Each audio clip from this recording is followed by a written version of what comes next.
वो भी काफ़ी शरारती थे, तो एक दूसरे के साथ, जैसे एक दोस्त था मेरा, तो उसको मैंने कॉल किया, दुरानी साहब का, अगेन दुरानी साहब का ही पेपर था, तो ऐसे मजाक किया बिल्कुल। मैंने कहा कि मुझे पता भी नहीं था कि उसका क्या ग्रेड है क्या नहीं है। मैंने कहा यार दुरानी साहब ने तो तुझे फेल कर दिया। अब वो बेचारा ऑल द वे अपने ऑफिस छोड़ के गाड़ी लेके ही रीच ग्रेनेज, और जब उसने जाके बोर्ड पे देखा तो वो वाकई फेल था।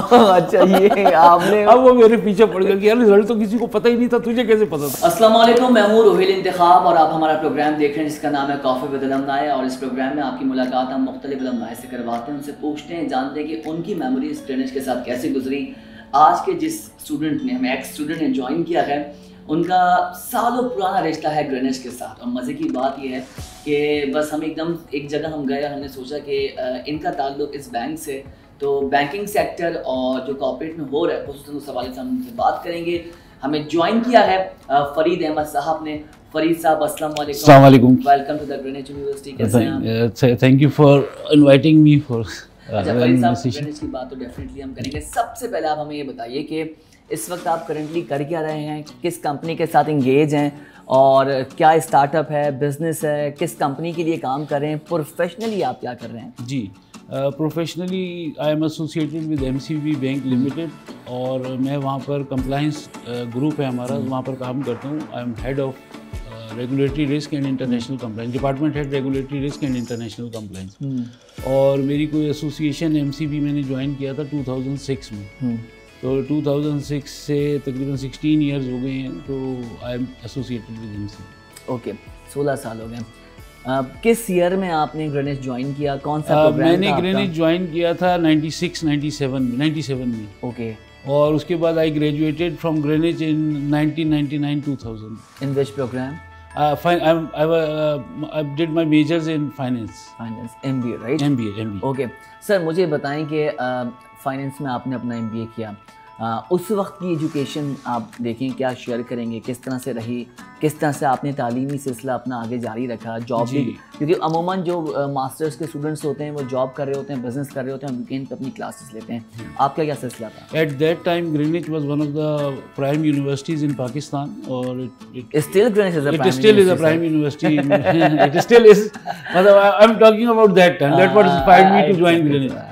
So Greenwich was a prime university of that time, and obviously it was a very good choice to do an MBA. A lot of great alumni which transpired me to join Greenwich. Apart from that, there were very good faculty in Greenwich, highly qualified, but the advantage Greenwich has that there was visiting faculty was people who were representing some large multinational companies and organizations. So that reason you get both the flavors, you get the education and you get the practical experience as well. Industry so for that very reason I opted Greenwich, and Greenwich was my alumni, was my alma mater at that time. When I joined Greenwich, so I was a bit you say ke confused ke where to go. But Ultimately I made the choice and it was a good option. यानी कि फरीद साहब 4 साल 96 में आपने join किया, आपको कुछ नहीं पता था क्या करना है। When the time of graduation और कॉन्वोकेशन आपका दिमाग इतना जो है रेडी हो गया था, इतना ज़्यादा एक्सेप्ट कर रहा था इंडस्ट्री को कि जी चीज़ें क्लियर हो गई थी, लाउड हो गई थी कि जी हाँ डिग्री के बाद इस सेक्टर पे जाना है, इस इंडस्ट्री को ज्वाइन करना है। सिंस मैं थोड़ा सा अपना ये बताऊँ कि मैंने MBA किया है when I was already in job. So मेरे लिए ऑप्शन एक्सरसाइज करना, दो ही ऑप्शंस थे, या तो मैं IBA इवनिंग में MBA कर लेता या मैं ग्रीनिच में कर लेता। अच्छा, ग्रीनिच में जो इवनिंग में क्लासेस होती थी ना, वो इवनिंग की नहीं थी, इट वाज मॉर्निंग के स्टूडेंट्स को भी इवनिंग में MBA की क्लासेस लेनी होती थी। तो for that reason I opted कि मुझे ग्रीनिच से MBA करनी चाहिए। सर मैं तो ये सोचता हूँ कि 96, 97 में माशाल्लाह आप लोग की ये अप्रोच थी, आज माशाल्लाह सक्सेसफुली आप जो है बैंकिंग सेक्टर, फाइनेंस सेक्टर देख रहे हैं।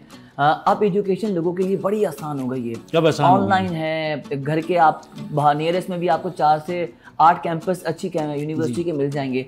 लेकिन ग्रेनिच उस वक्त एक तो डिफेंस फेज 6 और हमारे पास जो स्टूडेंट आता था क्लिफ्टन डिफेंस का तो आ ही रहा है, लेकिन जो गुलशन से आ रहे थे, नॉर्थ नाजमाबाद से, नॉर्थ कराची से, मलीर से, ये बड़ा चैलेंजिंग था। To reach Greenwich because it was at a far end of the Karachi, मतलब जस्ट सम सीव्यू के साथ ही ग्रेनिच था, तो it was not easily accessible to reach Greenwich. अब तो स्टूडेंट सर कहता है कि हम ग्रेनिच इसलिए आते हैं बिकॉज वो सीव्यू करीब है, मैकडॉनल्ड्स भी करीब है, सारे रेस्टोरेंट्स यहाँ पर हैं, डिनर्स के लिए भी उनको आसानी होती है, लंच के लिए भी आसानी होती है, तो स्टूडेंट्स को एक एक्टिविटी मिलेगी। सर मेमोरीज आपकी क्या थी, थोड़ा सा बताएं कि ठीक है ये तो आपका हमने एक देख लिया कि आप एक अच्छे स्टूडेंट लग रहे हैं, शरारती थे या नहीं थे? नहीं, मैं तो देखिए मैंने आपको बताया बस ऑलरेडी इन जॉब, तो जो बंदा जब जॉब पे लग जाता है तो वो शरारतें तो ऑलरेडी कॉलेज लाइफ की शरारतों में और फिर जॉब में सर सही तक खबर गई हो कि जी फरीद ये करते हुए पकड़े गए हैं या चीटिंग की कोशिश की या कोई ऐसी शरारत? नहीं, ऐसी कभी नहीं, तो कुछ भी नहीं हुआ।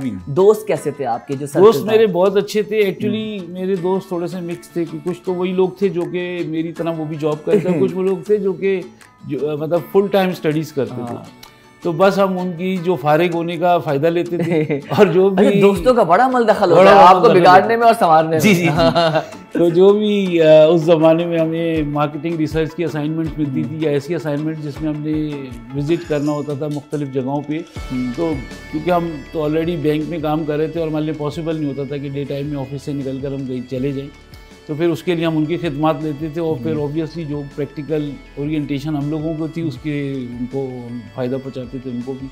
तो हम लोग बड़ा अच्छा मिक्स था ग्रेनिच में, आई वुड से कि जो स्टूडेंट्स का था ना, और टीचर्स भी माशाल्लाह फैकल्टी भी बहुत अच्छी थी ग्रेनिच। अच्छा फरीद साहब मुझे ये बताएं कि फैकल्टी की हम बात करते हैं, सारे टीचर्स बहुत अच्छे होते हैं, कोई एक टीचर ऐसा होता है जो आपकी ज़िंदगी में बहुत चेंज लाता है, जैसे आपने अभी आते हुए कहा जी एहसान दुरानी जी, आई वुड लव टू से दिस, और मैं किसी भी फोरम पे ये बात कह सकता हूँ, एहसान दुरानी साहब is no more in this world, अल्लाह पाक उनकी मग़फ़िरत, बिल्कुल अल्लाह ताला उनको मग़फ़िरत करे उनकी। लेकिन वो टेरर टीचर के नाम से भी जाने जाते थे। जो था, जो मैं इंस्पायर्ड हूँ यहाँ पर, वो if I would say one out of so many teachers, तो that would be एहसान दुरानी। एहसान दुरानी, अच्छा एहसान दुरानी को लोग पसंद भी करते थे, लेकिन एक खौफ एक फेयर भी था, वो क्या था?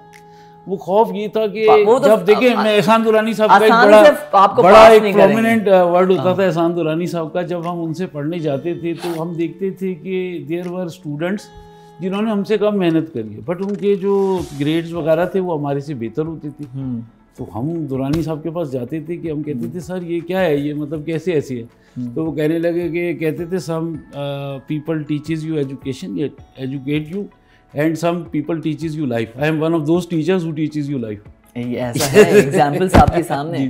और दुरानी साहब का मुझे याद है जब हम उनसे पढ़े थे, वो उनकी क्लास में कोई 80-90 स्टूडेंट्स होते थे। 80-90 मैंने हाँ दूसरे इंस्टीट्यूट में वो पढ़ा रहे थे उस वक्त, और मुझे याद पड़ता है कि पूरी की पूरी क्लास एक ही अटेम्प्ट में फेल। सिर्फ 80 में से 5 बच्चे, वो भी किस ग्रेड से सर? C+ और C से। उनकी डिक्शनरी में कभी एक अवार्ड नहीं होता तो बहुत मुश्किल था हमसे ये लेना, मतलब इट वाज लाइक ऑलमोस्ट। और सर का एक खौफ जरूर था जी, एक जो टीचर, बट आप ये देख लेंगे ना कि अगर उनके कोर्स के अंदर अगर आपने C भी लिया है ना, तो दूसरे कोर्स में जिसने आपने A लिया है, आपने उस C को लेकर उससे ज्यादा सीखा। सर मैं एहसान दुरानी साहब की मार्केट बताऊंगा, क्योंकि आप इंडस्ट्री का ये हाल है। अगर हायरिंग होती थी जी, आपने MBA किया है और आपने ये कोर्स आपको SM यानी कि स्ट्रेटेजिक मैनेजमेंट दुरानी साहब ने पढ़ाया जी, हायरिंग आगे बात ही नहीं करती थी। ये प्रैक्टिकल एग्जांपल है इंडस्ट्री में मार्केट के अंदर।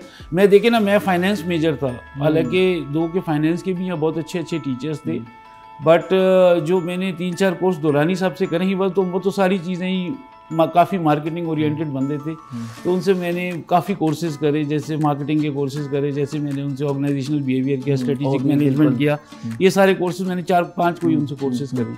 बट आई वुड से कि वो आपको इस कदर अच्छे तरीके से चीज़ों को समझाते थे, कंसिडरिंग हिज एजुकेशनल बैकग्राउंड और फिर उनका जो वर्क एक्सपीरियंस था, वो दोनों चीज़ें झेल होकर इतनी अच्छी तरीके से आपको चीज़ों को बताते थे, और इतनी केस मेथोडोलॉजी पे उनकी प्रेफरेंस होती थी। वो केसेस देते थे, केसेस मज़ा आता था आपको, बिल्कुल। और once we have solved that case, तो फिर वो आपको, मेरा निकल मुझे आज भी वो याद है केसेस के, केसेस दिमाग खोलते हैं आपका, लोगों को हमें तो देखने में कि 14 पेजेस 7 पेजेस कैसे पढ़ें, क्या निकालें, लेकिन वो आपका दिमाग खुल रहा होता है। चलिए, ये तो आपका एकेडमिक पार्ट हमने साइड पे रख दिया।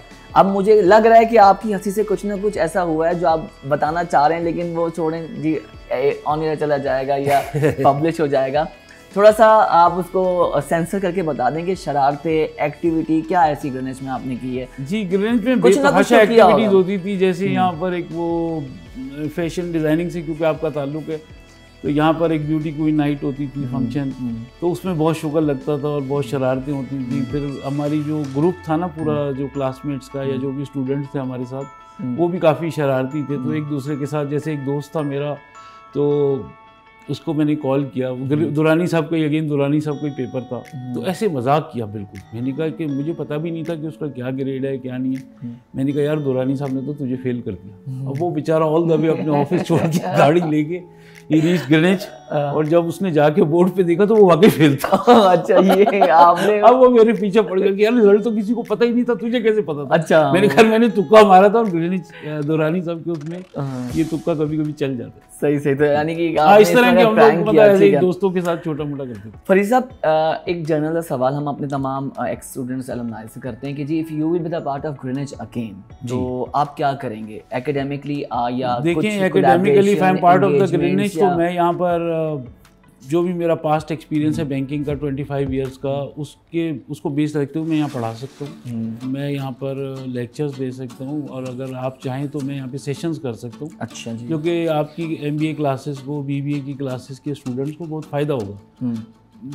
रीज़न बीइंग कि अभी आपको देखिए ना, अब बहुत से लोगों का ये ख्याल होता है कि जी ये क्योंकि बैंकिंग के प्रोफेशन और बैंकिंग में मार्केटिंग, सेल्स और नहीं, ऐसा नहीं है। मार्केटिंग और sales is as important as compliance in banking, as corporate in banking. क्योंकि कोई भी प्रोडक्ट आपको सेल करनी है तो obviously you should be very well conversant with these terminologies and the aspects of marketing as well. अगर ये सब चीज़ आपको अच्छे तरीके से आती है तो you can do well in your life going forward. अगर आपकी job interview very well said, बड़ी सी सजेशन है कि जी मोटिवेशनल सेशंस, ट्रेनिंग प्रोग्राम्स में आके आप स्टूडेंट्स, क्योंकि आप लोग आकर एक्सपोजर देंगे इंडस्ट्री का, and I think and believe कि 96 के बाद से जो आपने पूरा देखा सिलसिला, तो बहुत ज़रूरी है हमारे स्टूडेंट्स। जी ग्रीनिच आप देखिए ना, यहाँ पर जो क्लासरूम्स का प्रेशर होता था, एक तो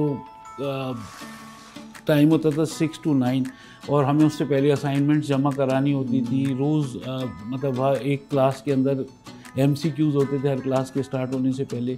वो टीचर एक असाइनमेंट लेके चला जाता था, फिर वो एक उसमें आंसर क्वेश्चन सेशन हर क्लास से पहले होता था, तो वो बिल्ट इन प्रेशर होता था। फिर जैसे और टीचर्स थे, जैसे अपार्ट फ्रॉम दुरानी साहब ताहिर हुसैन साहब थे जो इंग्लिश बिस्किट्स में थे, वो एडवर्टाइजिंग की क्लासेस में, ऐसे मुनीर साहब थे वो हमें फाइनेंस पढ़ाते थे। तो obviously Greenwich does not provide you very easy life. मतलब अगर आप ग्रीनिच में अपने उस ज़माने में जो मैंने देखा था कि आपको बहुत ज़्यादा मेहनत करनी पड़ती है टू प्रोग्रेस फर्दर। फरीद साहब की रगड़ा जब तक नहीं लगेगा तो हाँ जी पॉलिश नहीं हो सकती। बहुत अच्छी राशिदा वलीका थी इंग्लिश की टीचर, शी वाज एक्सीलेंट, वो भी बहुत अच्छी थी, और हम लोगों की जो भी खामी होती थी वो चीज़ें उसको करेक्ट करती। ठीक है फरीद साहब, हम अपना प्रोग्राम एंड करें, मेरा दिल नहीं चाह सेशन को बंद करने के लिए, लेकिन माशाल्लाह आप इतनी ज़बरदस्त बातें करें कि मैं बेचारा 1-1.5 घंटे इस पर और निकाल दूँ। स्ट्रेंथ पावर ग्रीनिच की क्या समझते हैं? ग्रीनिच की जो मैं समझता हूँ strength power was marketing. Okay, क्योंकि मैं उस दौर की बात करूँ when I was sir, still हम ब्रांड रेपुटेशन पे कोई कॉम्प्रोमाइज नहीं करते। हाँ, डिजिटल और सोशल ग्रीनिच आप देख लें कि मुझे दुरानी साहब ने बुलाया एक दफ़ा और मुझे कहने लगे कि why do you want to do a majors in finance. तो मैंने कहा सर मैं इसलिए कि मैं बैंकिंग में, उन्होंने कहा नहीं तुम्हें मार्केटिंग में भी। उसके बाद मैंने मार्केटिंग में भी 2-3 कोर्स किए, मार्केटिंग मेजर्स के भी। तो वो दुरानी साहब का मकसद यही था कि वाकई जिन लोगों ने, जो मेरे साथ के लोग हैं जिन्होंने ग्रीनिच से मार्केटिंग में MBA किया, तो वो उन्होंने ज़्यादा प्रोग्रेस किया। एंड दुरानी साहब वाज राइट, और उस वक्त से ग्रीनिच वाज प्रीडोमिनेटली, यहाँ पे जितनी भी फैकल्टी थी, जितने भी हमारे पास्ट स्टूडेंट्स थे, तो ज़्यादातर आप देखिए कि उन्होंने मार्केटिंग के डिसिप्लिन में बहुत ज़्यादा प्रोग्रेस किया, और मार्केटिंग के टीचर्स भी यहाँ बहुत अच्छे होते थे, और वो इन्वायरमेंट भी, इवन जो फाइनेंस के स्टूडेंट्स थे जब वो मार्केटिंग का कोर्स करते थे तो उनको भी पता लगता था कि यार ये ग्रीनिच, लेकिन अपने अपने एप्टीट्यूड की बात है ना। मैं ये नहीं कह रहा कि फाइनेंस कोई हमारा कोई वीकर साइड थी, but I just want to say कि ग्रीनिच के स्टूडेंट्स ने भी और जो भी यहाँ पे फैकल्टी थी ज़्यादा मार्केटिंग में प्रोग्रेस की। Marketing was the strength of Greenwich at that particular time. Alright sir, so sir Saeed के बारे में क्या स्टेटमेंट है? Sir Saeed was very humble and very polite person, और हमारे साथ तो हमेशा से उनका बहुत अच्छी एसोसिएशन रही है, और जब भी हम ग्रीनिच आए हैं तो बड़ा अच्छा उन्होंने हमें वेलकम किया। अभी भी आपने बाहर देखा किस तरह से मिले, तो Saeed was very brilliant person और बहुत ही अच्छे अखलाक के इंसान थे। And I know him from the days I joined Greenwich, 97 से मेरी उनसे मुलाकात है। Alright, and the last about the vice chancellor madam Seema Mughal. जी मैडम सीमा मुगल ने एक बड़ा टफ दौर गुजारा है। व्हेन ग्रीनिच, आपको पता है एक अप्स एंड डाउन इंडस्ट्रीज हर जगह के अंदर आती हैं, वो एजुकेशन सेक्टर में भी आए, और वो समहाउ जो है ना वो स्टूडेंट्स यहाँ पर एक प्रीवियसली एक प्रॉब्लम था ग्रीनिच में, तो उसको बड़े अच्छे तरीके से उन्होंने एड्रेस किया और वापस ग्रीनिच को रिवाइव किया, and she has brought Greenwich to the level जो कि पहले ग्रीनिच होता था, जो बीच में थोड़ा सा एक अप एंड डाउन आया था, लेकिन she has done an excellent job I must say. Thank you so much Farid साहब, आपने हमारे लिए वक्त निकाला। हम आपको दोबारा भी जो है वो जहमत देंगे बिल्कुल कि आप ग्रीनिच का जो है हिस्सा बनते रहें, प्रोग्राम्स में आते रहें, और ये छोटा सा टोकन ऑफ एप्रिसिएशन ग्रीनिच के लिए आप। Thank you. ठीक है जी, thank you so much once again Farid साहब। होपफुली आपको आज का सेशन अच्छा लगा होगा और बड़े मज़े की बातें हमने की हैं, और 96, 97 की इनरोलमेंट और 2000 में डिग्री मिलना, उसके बाद आज 2022 में हम बैठे हैं, तो 22 साल आप सोच सकते हैं कि किस तरह से फरीद साहब ने मेमोरीज रखी हैं। I have seen his expressions, उनके आई में सब चीज़ें नज़र आ रही थी। सो आप लोग भी किसी अलुमनाई को देखना चाहते हैं, सुनना चाहते हैं, तो कमेंट करके हमें ज़रूर बताइएगा। वीडियो आपको पसंद हो तो प्लीज़ इसको शेयर कीजिए। यूट्यूब पे ग्रीनिच का ऑफिशियल चैनल है, उसको भी सब्सक्राइब कीजिए। अपना बहुत ख्याल रखें। पाकिस्तान जिंदाबाद।